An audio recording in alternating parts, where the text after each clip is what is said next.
You know that feeling when you read the perfect sentence and it's like the author reached through the page to shake your soul? Or when a beloved series reaches its end and you don't know what to do with your life? Whether you lost the time war or learned you were a long-lost fae queen, it's a great time to be a book lover. So, join us today as we celebrate the books we read in 2024 that we loved, that changed us, and the ones we, and Book Talk, just cannot stop talking about. When are you going to start submitting for like sleep stories and sleep apps and all that stuff? When I get my life together. Okay. Right behind you. It's going to be a while.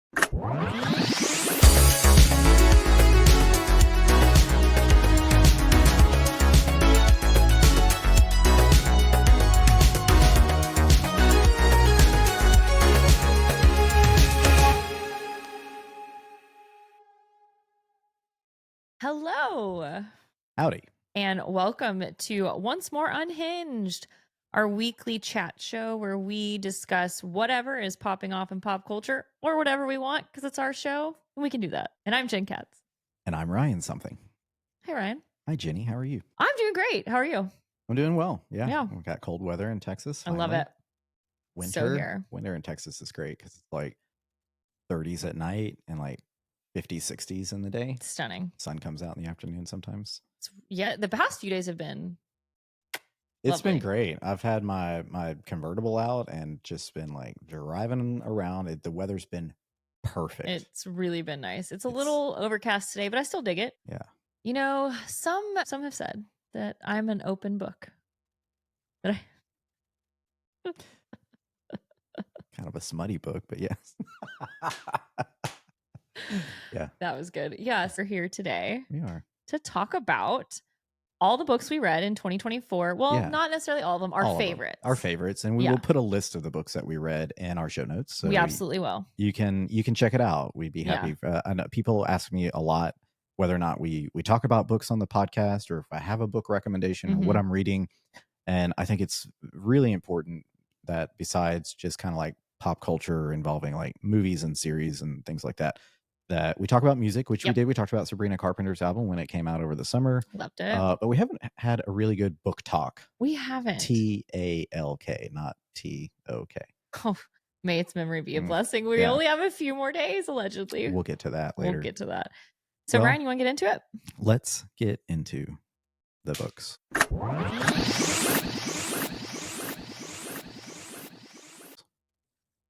Before we get into our discussion, 2 warnings. One, we're going to be talking about books that are not necessarily new releases. A lot of these books did not come out in 2024. One of mine did, I believe.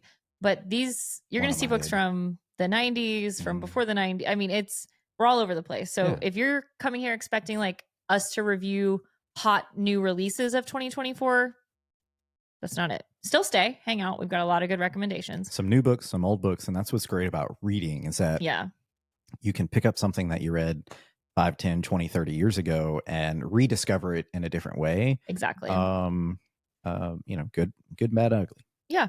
Yeah. Some of mine, now that I'm remembering my top 3, did come out this year, but not all of them. And we're going to spoil these books. Maybe not every single plot point, but we may talk about what we loved about them. Yeah. Mm-hmm. I'm not gonna be spoiler conscious is what I'm saying. We're not doing a beat by beat big breakdown of all these books, but we're also not gonna like give away some important information. But some may be given away. Just warning you. Spoiler alert, there are vampires in Interview with the Vampire.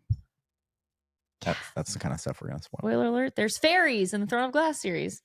And many other creatures. What is your relationship with reading, with books? I feel like since I've known you, you've kind of gone in phases of like not really reading and then reading. I feel like this year you've read a lot. So I go back and forth with reading because I savor any sort of content in that sort of capacity. I like to read, but I'm not a speed reader. I can speed read if I need to. If I got to get through a document or like understand something before a meeting, you betcha I'm going to have the notes. Yeah.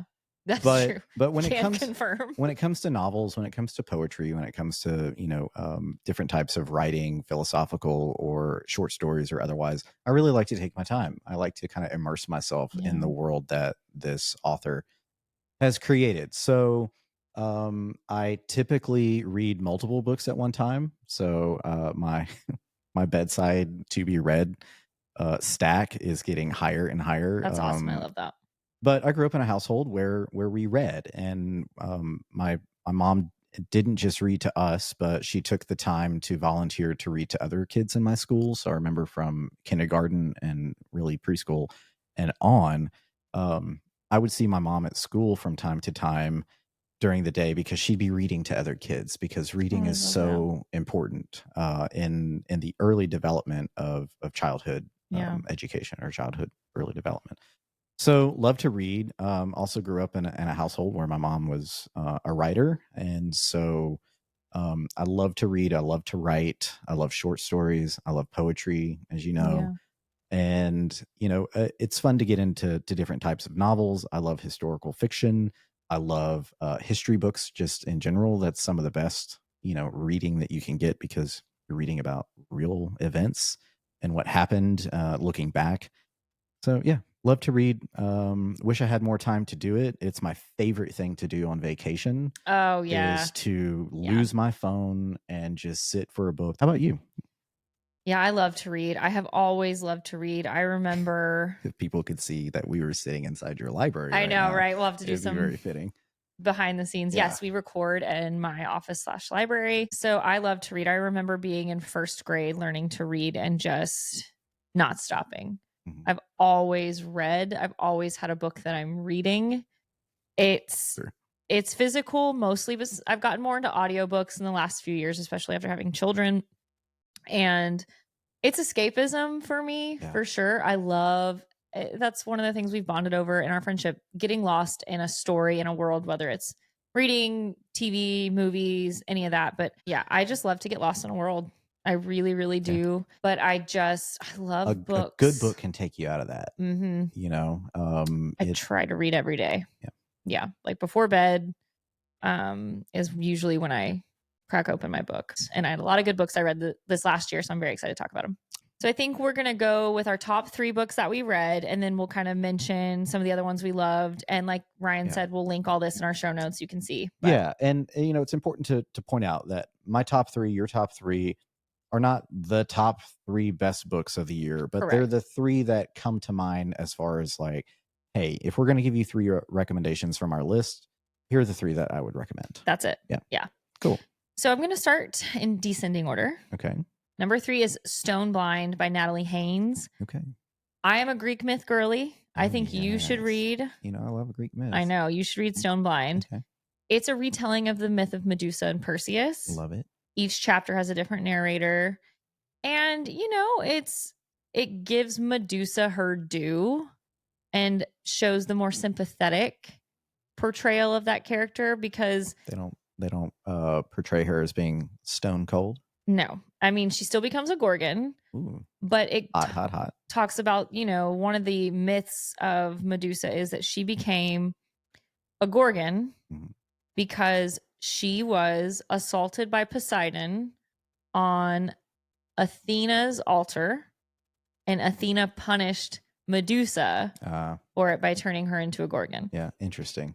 Yeah, and I mean, it shows Perseus as kind of this bumbling, like, bro kind of dude, and it's just so cheeky. Natalie Haynes is a brilliant writer. She's done fiction and nonfiction, all relating to Greek myth. Cool. And she's brilliant. It's tragic. It's funny. It's really smart.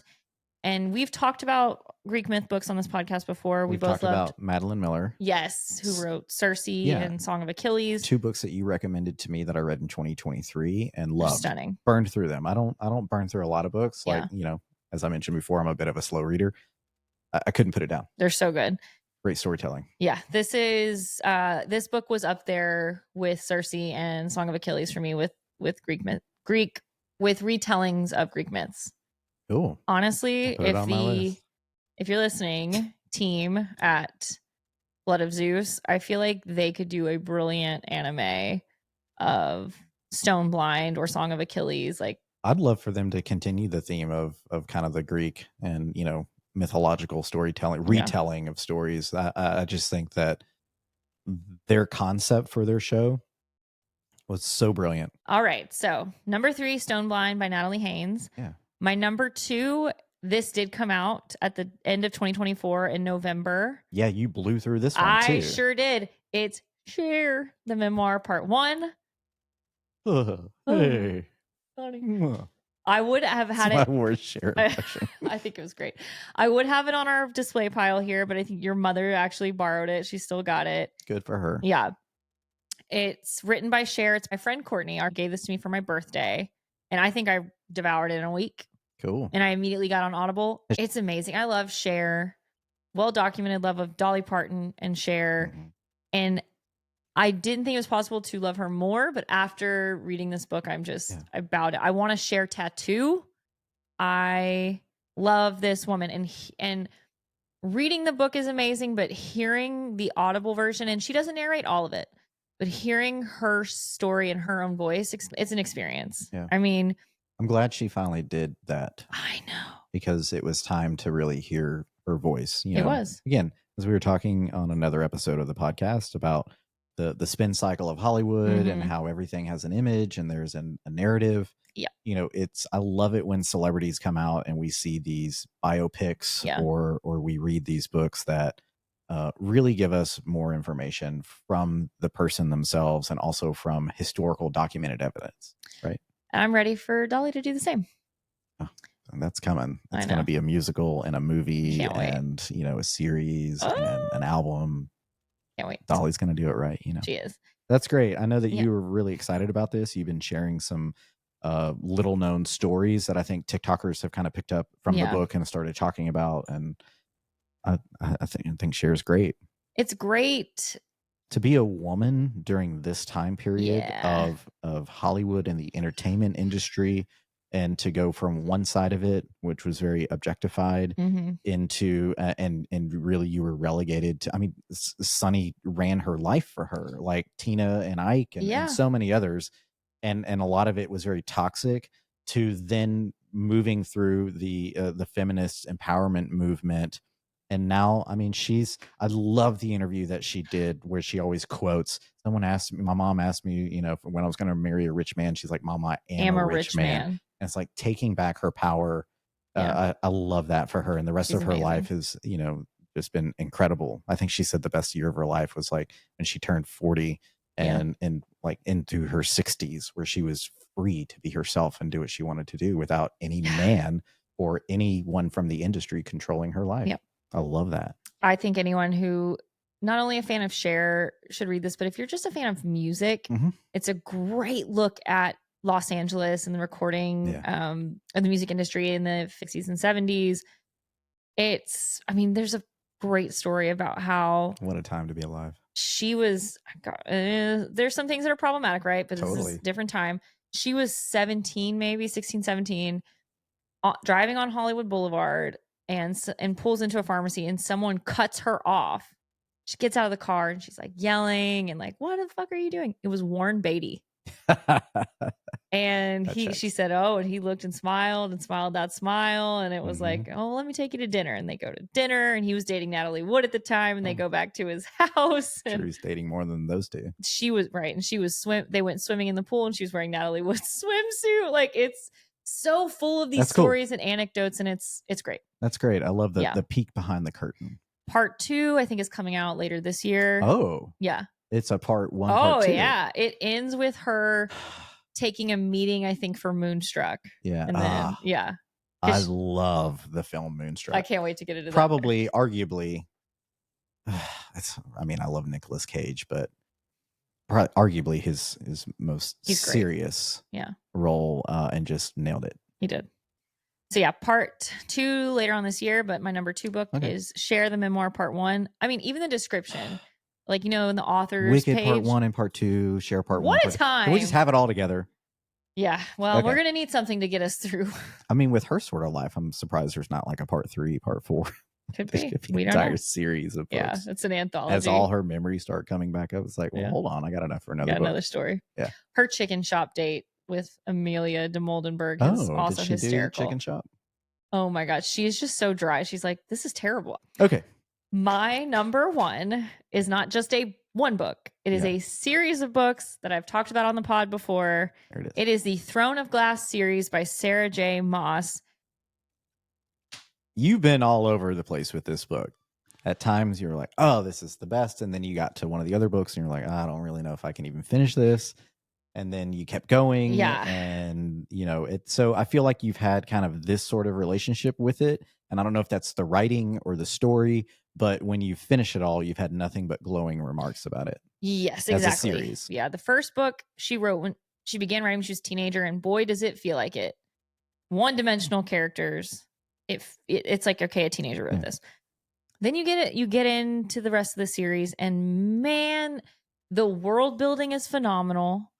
The little crumbs and nuggets that you don't really pay attention to will absolutely pay off at the end. It's one of my favorite fantasy stories. I would say it's probably my favorite fantasy series I've ever read. And I've read Lord of the Rings. I've read Game of Thrones. Yeah. Game of Thrones is my top 2. Lord of the Rings, it's not my favorite, but we don't have to get into all that. The main character is one of my favorite fantasy heroines of all time. A secondary character is also one of my favorite female anti-heroes, Manon Blackbeat. Shout out. She's amazing. There's slow burn, fiery love stories. There's fae. There's shifters. There's witches. It's phenomenal. Yeah, and some of it's set in like kind of contemporary settings. So we're not like in this like world. That's Crescent City. Okay, that's Crescent City. Same which author? I did not like those. Yes, Okay. Sarah J. Maas also wrote Crescent City. This series is more like a high fantasy, kind of a medieval-ish time period. There's like no electric lights, but they do have like rudimentary toilet systems. There's magic. They're wearing gowns, but then the women can also wear pants. It's like, medieval-esque. Got it. I mean, when I finished Kingdom of Ash, which is the last book, I was in a book slump. I would argue that no nonfiction book has hooked me quite as much as that did since I finished it. But I just really got so immersed in this world. I wanted to be in Aelin's gang. I wanted to like fight against the Vogue. I wanted to be an assassin. Like her writing is so brilliant. The characters are so nuanced and interesting, and she does a lot of the similar fantasy novel tropes, but they just land a lot better than some of the other fantasy novels I read. And I mean, I'm probably going to do a reread this year because that's what I do. Yeah. But yeah, I mean, Throne of Glass had me in a choke hold in 2024, and I loved it. I think that's really cool. So in this sort of series, I don't typically go in for fantasies. I love it when they do adaptations on film and screen because you get all the special effects and you can like visualize the world. Sometimes fantasies, depending upon what you're reading, as you mentioned earlier, describing this as high fantasy. Would you call this book dense, or this sort of reading dense for fantasy? No. Okay, cool. I would say it's much more approachable. It's still like there's still complexity. It's not because Game of Thrones and even Lord of the Rings. Lord of the Rings is too dense for me. All of these like this background on this world. It's dense. Heavy. It's dense. In Game of Thrones is lesser, but it still is like there's sometimes where I'm like, well, who is this? Now you got to go back. He had to write an entire book to explain like everything. Yeah, it's not that intense. Cool. Okay, cool. And I appreciate that. It's approachable. Yeah, I think I kind of fell off fantasy for a bit after reading Game of Thrones, and it's not finished yet. No, it left us hanging. I hope we can finish that series at some point, George, please. Sarah J. Maas has a lot of mixed reviews on her stuff and very fair criticisms. I loved A Court of Thorn and Roses, her other series. That was the other series. It's much more romantic-y, in my opinion, than this is, which is cool. I'm into it. It's spicier. There's a lot more spicy scenes in ACOTAR. I love Throne of Glass more.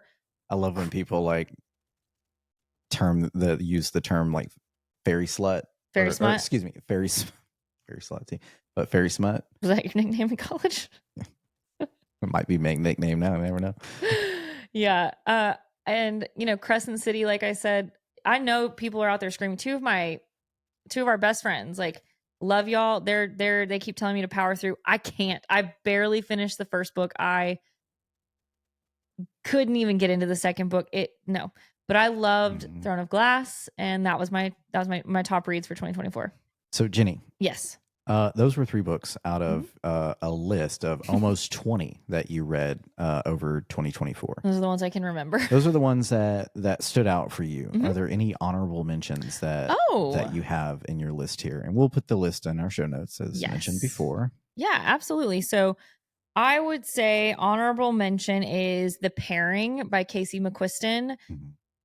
Casey is well known for writing what's it called? Red, White, and Royal Blue, which is a great novel. That was fun. Great romance novel. It was adapted by Amazon Prime. They're going to do a second movie. Cool. I think it's in production right now. Oh, is Uma Thurman going to be reelected? She was reelected. We saw it at the end. Right, they won Texas. Yes. I can't wait. That truly is a fantasy. Okay. I laugh so I don't cry. Okay. The Pairing. Talk about spicy. If I wouldn't have read the Cher novel, this would have been on my top 3. Okay. It's a great novel, great romance novel that has 2 characters who were formerly in a relationship. They break up, then they end up on the same food and wine bus tour through Europe. Oh, well, we know the European vacations. But the description of food is its own sexual experience in this book.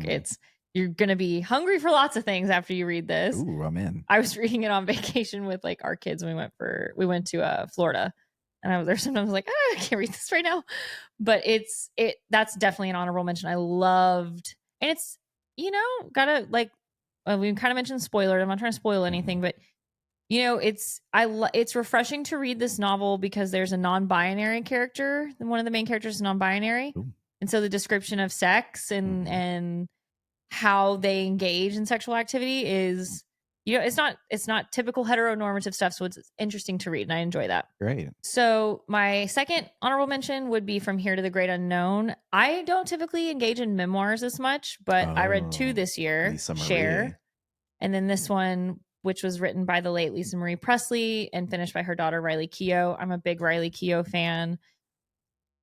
Oh, it was a heartbreaker. Yeah, it's a heartbreaker of a story. Yeah. And I listened to this one on Audible. I want to get the physical copy. I think I'm going to buy it next time I do a book haul. It's narrated by Riley Keough and Julia Roberts. And the Audible version also includes recordings of Lisa Marie talking about the book and the stories. What a life, man. Gone too soon. Just being the daughter of Elvis is enough, a holy shit, what an experience, but everything else she went through in her life. Oh yeah. It's done with such love and care because it came out posthumously, and I would really recommend it. Just not even if you're not a fan of Elvis, you don't have to be. If you don't know who Lisa Marie Presley is, that's okay, because it also talks about addiction and trauma and motherhood and failed relationships and how all this can be complicated by adding celebrity and money to the mix and the industry to the mix, and what it does. It really perpetuates generational trauma. Yep. And what an interesting look at Here to the Great Unknown versus Cher's memoir, and looking at how these 2 iconic performers, how the road went in 2 different directions for them and their families. Yep. It's it was very interesting to read that, and then I started Cher pretty soon after, and to see, because Cher also had her fair share of trauma. But those are my 2 honorable mentions for sure. Years ago in the 80s or maybe the early 90s, I watched the film adaptation of Elvis's wife. Oh, Priscilla. Elvis and I, or Elvis and Me, or something. I read the film adaptation of Priscilla's book, Elvis and Me. Yeah. And, it's just a very interesting look behind the curtain of what the life of Elvis and Priscilla and Lisa Marie looked like, given his amount of fame. Yeah. And everything that came with it, and what type of person he was, and And it's interesting. We've seen all these different in the last few years. There's been kind of I don't want to say revival, because I think Elvis is always Elvis, right? Right. There's been this resurgence of Elvis content. We had the Baz Luhrmann film Elvis starring Austin Butler. Then we had Priscilla starring Kaylee Spaney and Jacob Elordi. And then we've had Riley Keough, who played Daisy Jones in the very well received Amazon show Bad Wigs notwithstanding, Daisy Jones and the Six. And she's been in a lot of really interesting films and that was been a part good book. You recommended that to me. Love that book. All right, Ryan. What were your top 3 books of 2024? Well, thank you so much for asking.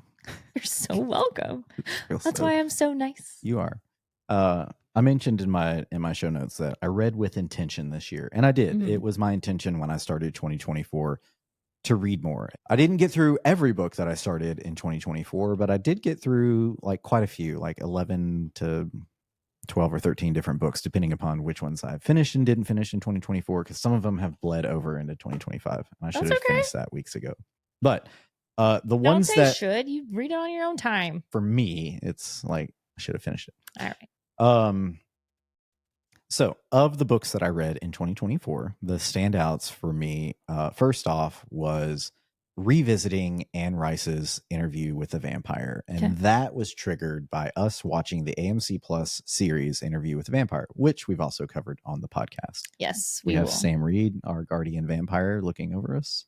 I wish there was like a Sam Reed and a Jacob Anders. Like, I want votive candles. I've been looking for them. I can't find them. I'm going to read Interview with a Vampire in 2025. It's on my list. Okay. So tell us about this book. So we started the series Interview with a Vampire, which we've covered on the podcast. And we quickly, I'm speaking on your behalf as well, but we quickly fell in love with the character of Lestat all over again. It had been years, probably sometime in the 90s, maybe after high school and into college, that I read Interview with the Vampire, but never got to Lestat and never got to Queen of the Damned. So in starting rereading the Anne Rice series, I skipped Interview with the Vampire, which I felt the series doesn't go back in time the way that the book does. The books, correct. Yeah, the books, the 1700s. And I really was wanting to get ahead for the 3rd season of Interview with the Vampire that is supposed to drop in the spring. And so I wanted to go straight to Lestat, because that character and that story has such an interesting background. Yeah. And after I finished Lestat, I went straight into Queen of the Damned, because the story picks up right where Lestat leaves off, and I needed answers.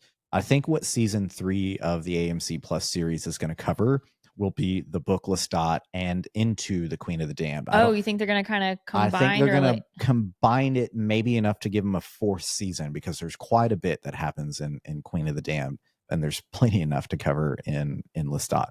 But revisiting this darkly romantic, lush, gothic world that Anne Rice has created, amazing. It's a masterpiece of exploring complex characters. As we know, Lestat is, and most vampires are complex characters. Yes. And more than that, something that we've talked about multiple times this year, which is the enduring burden of immortality. Yeah. And what that looks like, and how everyone in multiple vampiric universes addresses that, in such different ways. And I love the way that Anne Rice addresses it in her world, and how her different characters address it. Lestat handles the immortality issue in a much different way than, say, the character of Louis. Yeah. But they all have to battle this of what it's like to have to live forever and run into people that you may have burned a bridge or literally burned centuries later. Yeah. And how do you reconcile with that? And how do you live that long watching people and things that you love go away? It's a story of grief. It's a story of love. It's a story of intergenerational trauma that's been passed down. Diving into Lestat and learning really about his background and who he is as a character and the life that he came from. He's like the seventh son of a marquis, and what that meant for him and how that shaped his personality. It's just fascinating. And Anne Rice does such a beautiful job at writing. She's overly descriptive in everything. And so if you want to understand these characters, if you want to understand this world, whether you're rewatching the show or you're going to go back and rewatch it again or even rewatch the movie, read the books because it's fascinating. She dives deep, centuries into the beginning of the vampiric world and her take on it. Anyway, Anne Rice's Interview with a Vampire. Cool. It's a trilogy with Interview with a Vampire, Lestat, and Queen of the Dam. It's fascinating, and I've do it this year. Diving back into this world. It was really daunting when I first read this because I was, still kind of fairly young. The movies had already come out. And so it was kind of a lot. But I was living in New Orleans at the time or in Baton Rouge. And so I was kind of around that whole atmosphere of New Orleans. And I love diving into Interview with the Vampire. So it was great to revisit it this year. Awesome. Interview with the Vampire. Check it out. The second book that I have for recommendation is one that I picked up when I went to Santa Fe in October. Yeah. I went for a conference with the Philanthropy Southwest, which is the largest gathering of philanthropic donors in the Southwest United States. And while I was there, I stayed downtown at the La Fonda. That hotel looks so stunning. It's incredible. It's like from the late 1700s. It's been there for a long time. Across the plaza is the Georgia O'Keeffe Museum. And I said, I have to go because I've been a fan of her artwork for years. And I've spent probably 2 hours in the museum, and it's kind of a smaller space, but there's so much that's packed in there. And it's also busy, so you're kind of having to like let people pass you. Anyway, as I wandered through the gift shop, which is got plenty of stuff in it, there's multiple books. And while I was looking for the books, one of the attendants that works the gift shop asked me, she said, do you need any assistance? And I said, I would love your recommendation of the best book of all of these biopics and memoirs about Georgia O'Keeffe. Which one would you recommend? She goes, I'm so glad that you asked that, because some of these are very like superficial. It's a coffee table book. You're looking at pretty pictures, or you're just getting kind of the highlights of her life. She recommended this book, which is A Life, Georgia O'Keeffe, and it's by Roxana Robinson. This is the expanded edition. I love that photo of Georgia oh my God. O'Keeffe. Her husband took so many amazing photos of her throughout her lifetime. This book was very moving. It deepened my appreciation for this artist and also the life that she had. There's so much about Georgia O'Keeffe. When you mention her, we all think about her floral pics and her still lives of the Santa Fe desert. But this woman, this legendary artist, had such an interesting and complicated life, from her upbringing through her marriage, which was very complicated as relationships and marriages can be, and how they navigated that. And how that really impacted her as an artist. And I highly recommend it if you want more of a full, broader view of this artist and her life. I highly recommend this book. You're going to fall in love with this woman and her artwork. Yeah, I'm going to read it. Yeah, please do. I recommend it. I told you when you're done with Cher, you should pick this up. It's going to be a completely different life. But I mean, it will really deepen your appreciation for this artist. I love her art, so I'm in. It will open your mind to the artwork that she's done that you've been looking at for years, but had no idea like what preempted that. Love it. Where did this come from, and how did this relate to her life? Because everything that she did had meaning to it, in a way that she was able to express herself and her feelings in a moment through the artwork that she created. Anyway, fantastic book. The third book that I have for recommendation, and probably the one that brought me the most joy this year, was This Is How You Lose the Time War. Ooh, brilliant. This is written by two separate authors. Mm-hmm. It is written by Amal El-Mothar and Max Gladstone. Such a beautiful book. Just a beautiful book. And I know that you've read this Mhm. as well. In fact, this is great. We talked about Madeline Miller earlier. She has a quote on the cover of this book that says, "This book has it all." Madeline Miller, New York Times bestseller. This book really does have it all. It really does. It is a beautifully written exploration of love throughout time. Yeah. I didn't know what to expect with this. You recommended this book to me. I read it over the summer. I cracked open this book and could not put it down. There's few books that I can't that I pick up that I cannot put down. That was one of I them. picked this up and I could not put it down. It's this beautiful story of these two beings, one sentient and one more kind of a reflection of like Mother Nature, who travel up and down the time threads Yeah. through different worlds and different centuries throughout time, trying to win a war or wage war against the other side. And at some point throughout this time, they start leaving notes for the person or for the being that I guess challenges them the most or has always been like a thorn in their side in some sort of way. Basically, their counter opposite. And they start leaving these notes for one another that are real kind of antagonistic at first, but slowly bleed into, hey, I'd like to know more about you. And then it kind of expands I'm just from remembering, there, where the letters start having a bit more affection in them. They start having a bit more meaning. And that's even concerning to the beings that are in the book about what that might mean. And even though they know what the final outcome of this is probably going to be, because they know that they're not going to get away with this forever, they end up falling in love. Yeah. And it's just this beautiful story. It is the most eloquently written book on both sides, from both of these authors, from the perspective of these two main characters. It is phenomenal. It's beautiful. It makes you think outside the box. I typically don't go in for kind of like fantasy or sci-fi or something like this, and I don't even know how to describe this, but it's neither one of those. It isn't, and even the way it's structured is not traditionally, how a book is structured. I don't want to say too much because I think it's part of the experience. But every chapter is from a different perspective, from the other perspective, and the other is responding to a note or events that have transpired since their last communication. It's phenomenal. It's so good. I love it. I love this book. Reading these love letters back and forth from these like sentient, beings is just phenomenal. And also hearing their retelling of like, history throughout time, they're making their way up and down the time threads. And so they're talking about, like battles of Waterloo and others that they were involved, in some sort of way.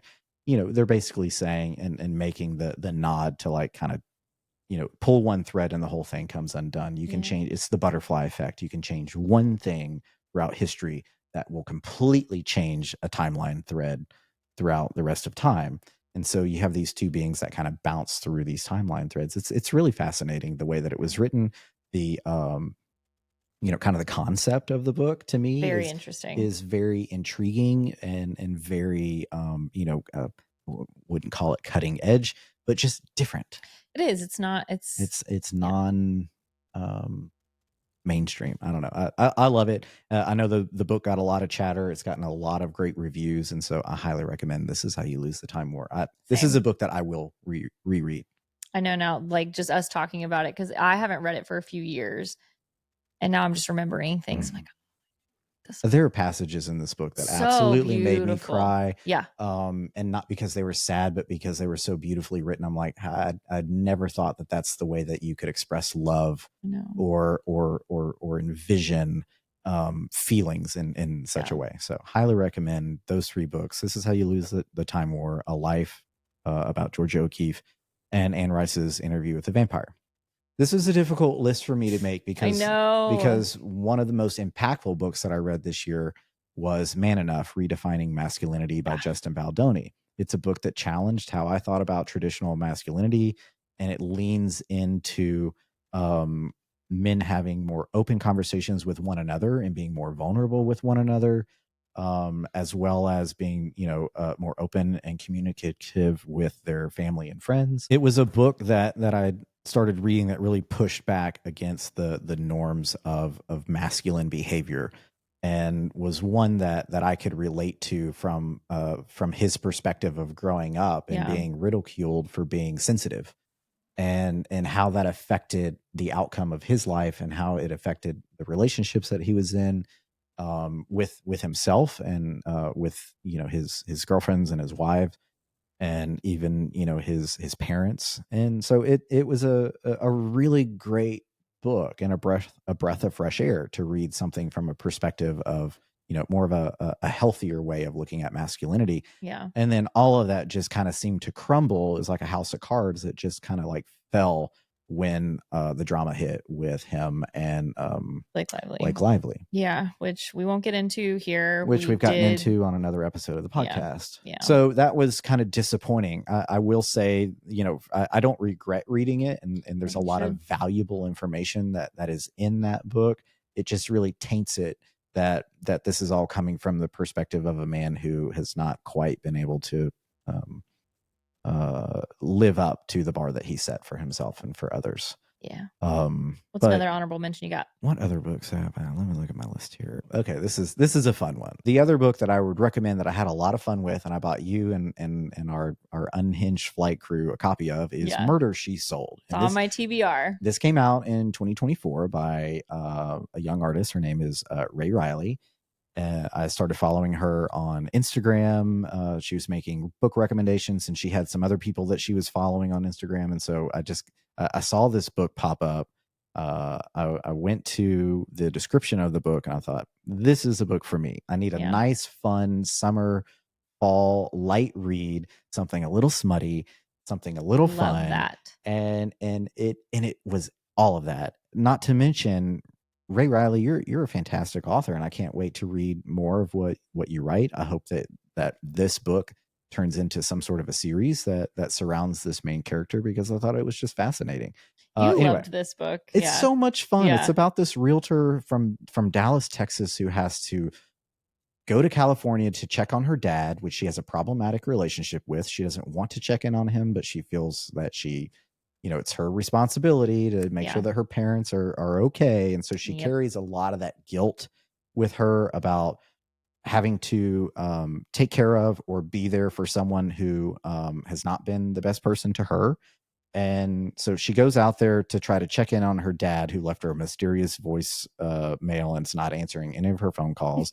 And she's just really annoyed that she's got to go out there and check on him. And she gets to California, and she arrives at her dad's house, and there is a dead body in his foyer.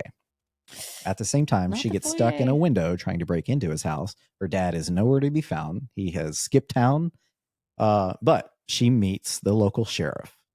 And the local sheriff is a hottie, and he's got the hots for her. What's his name? He's got like a hot guy name, He's got a hot guy name. I can't remember off the top of my head. Yeah, it's next to my bed. It's in there. And anyway, the two of them have this wonderful, tantalizing kind of cat and mouse routine. Like, will they, won't they? And he's laying it out there that he would, and she's saying no. And meanwhile, she has her sister and her grandmother, who are also trying to play matchmaker. And the sheriff's mom, who's friends with the family, is also trying to play matchmaker. So it's this great, fun read about what happened to her dad, and what's going to happen with the two of them. Okay. And what does it mean for her? Is she going to go back to Dallas? Is she going to stay and find the love of her life? I won't spoil it for you, but I'll let you read and find out for yourself. Love that. Anyway, that was a fun read for me. The one that I started in 2024 but haven't finished yet is The Judge's List. This is John Grisham. Oh, yeah. I was blazing through it on the beach. You were on it, yeah. And then I got back, and life got sloppy again, and my to-be read list started growing. And anywho, John Grisham still got it. This is a fun read. It's super quick. It's about a judge who's being accused of being a serial killer. And the hunt from the perspective of these attorneys and private investigators trying to nail him. So it's fantastic. Oh, cool. Right. Jenny, those are our reading lists and recommendations from 2024. for your 2025. Yeah. We will link all these in our show notes, and we will definitely be doing another episode, maybe a mid-year check-in where we're at with books. We want to start incorporating more I'd book love that. chat on the podcast. So yeah. Stay tuned.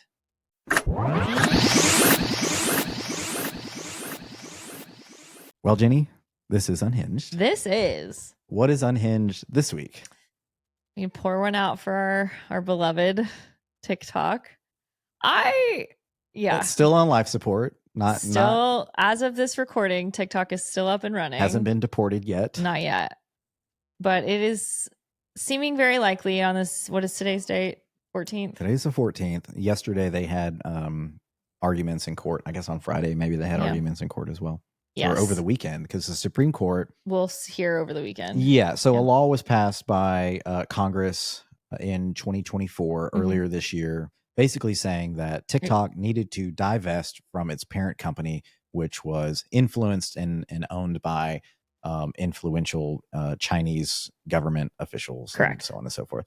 And so there's concerns about national security, and mostly from the data collection, but a little bit from kind of the propaganda that could be potentially spun if the Chinese government wanted to put their thumb on the weight of this company that owns TikTok.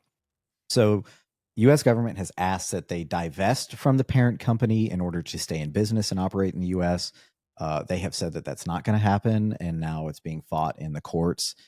It has been they've lost their initial case, they lost their appeal, and now it's all the way up to the Supreme Court, who's deciding whether or not this law is constitutional or whether or not it has some sort of a negative effect or violation of our rights for freedom of speech, not only that of the company, but also the millions of TikTok users and content creators. Correct. So here we are. Yes. And like we said, as of today, January 14th, 2025, TikTok is still live. Mm-hmm. And if they lose their case, then TikTok will basically be unavailable in the United States, which has happened in India. It's the reason why we're talking about it in our Unhinged section is because I think it's just insane. It's insane to think of the amount of content that's been created from this site and its impact on our cultural. It's been a cultural phenomenon. People make their living from TikTok. And I know people make their living from YouTube and stuff, but not in the same way. It's not the same. You know, the way that they have their what's the thing that they're for compensation, they call it the monetization. Yes, thank you. The way that they have their monetization lined up and written out, it behooves a content creator to be on TikTok. We're trying to figure that out. Yeah. But allegedly, thanks for liking a few of our videos. Allegedly, content creators can make some serious bucks through TikTok. Now, obviously, it's a multifaceted approach. I'm sure a lot of these content creators have Instagram, like Meta and all those sites. Some of them have OnlyFans, some of them have Twitter, some of them have. It's a full-time gig. It's full-time, but if you can orchestrate it correctly, you can make some serious bank. Yeah. And so think of all the content that's been created through TikTok. TikTok got some pushback when it first started because we all knew it was a Chinese company.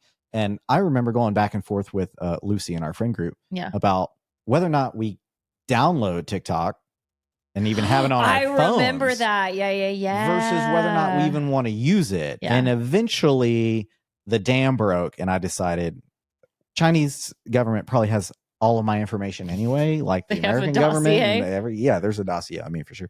Yeah. I don't care.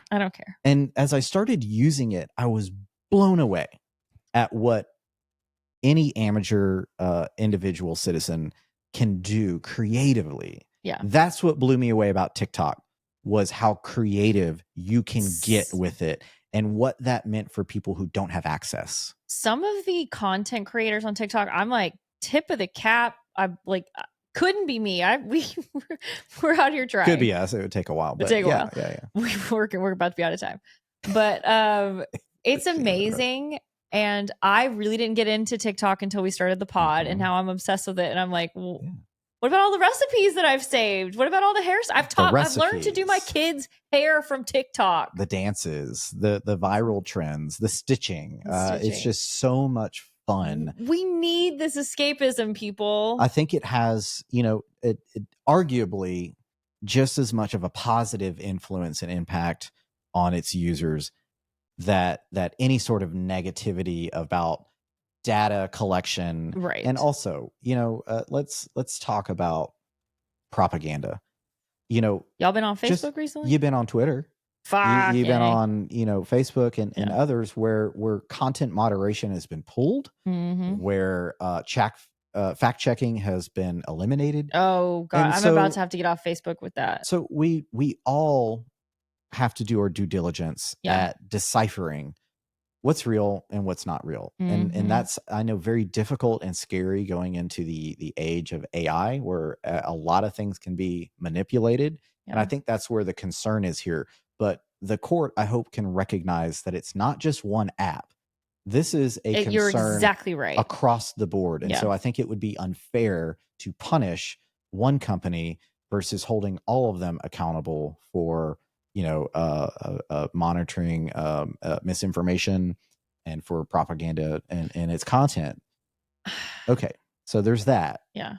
Now, if the Supreme Court upholds the law, it's my understanding that it's then up to the Justice Department to enforce the law.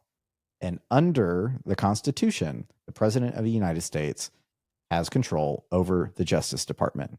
Oh, so no. It is likely Donald Trump going to do something that I actually like? It is likely that the Supreme Court will uphold the law just to stay out of the drama of it all. Right. And punt to the incoming executive branch, which is scheduled in just a few days. Look, I mean, as a very superficial, selfish standpoint, I really want TikTok to stick around. I like it. It's such an escape for me. And there's so many there's book talk. Oh yeah. Fucking potato talk. Cat talk. I love potato talk. You introduced me to potato talk. Those Spud Bros over in London are fantastic. I cannot wait to go. Time I'm in London, I've already said I'm going there. Spud Bros, we're coming for you. We are coming for you. Or if you want to come here, please, we'll have you. We will. Yeah, I'll host you. There's the offer right there. Yeah, I hope we keep it. I think it's escapism. It's a way to connect. If I don't want to have political conversation or even see political fodder, I'm going to stick with cat talk. And I'm going to say, and I do this, I don't know if everyone does this, but if I see a video that comes across that I know has nothing to do with me or I have zero interest in, I hit not interested. And hopefully that resets my algorithm to not recommend stuff like that in the future. Yeah. But to recommend more of the things that I like. It's very complicated. Even if Trump does weigh in, then that's going to put the legislative branch and the executive branch at odds. Now, this decision by the legislature was made last year. It was still a Republican-controlled House, but we'll see what happens now that the president and his influence steps in, if they step in this, and what that means for the American government. I mean, there's constitutional ramifications to whether or not this law is enforced or not after it's already been passed. Yeah, it could be pulled. We'll see what happens. We don't know. It's all unhinged. Thank you so much for listening and watching, if you're watching, to Once More Unhinged. These episodes come out every week.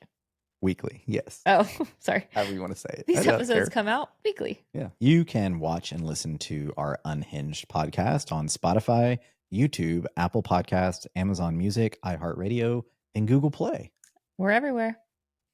For more unhinged content, please follow us on social media. We are at Once More Podcast on TikTok. Hopefully we remain. Maybe now. We'll be on Red Note. This week we're on TikTok. Instagram, Facebook. God, Facebook is just depressing right now. And Threads. Unhinged is produced by us. I'm Ryan something. And I'm Jen Katz. Bye.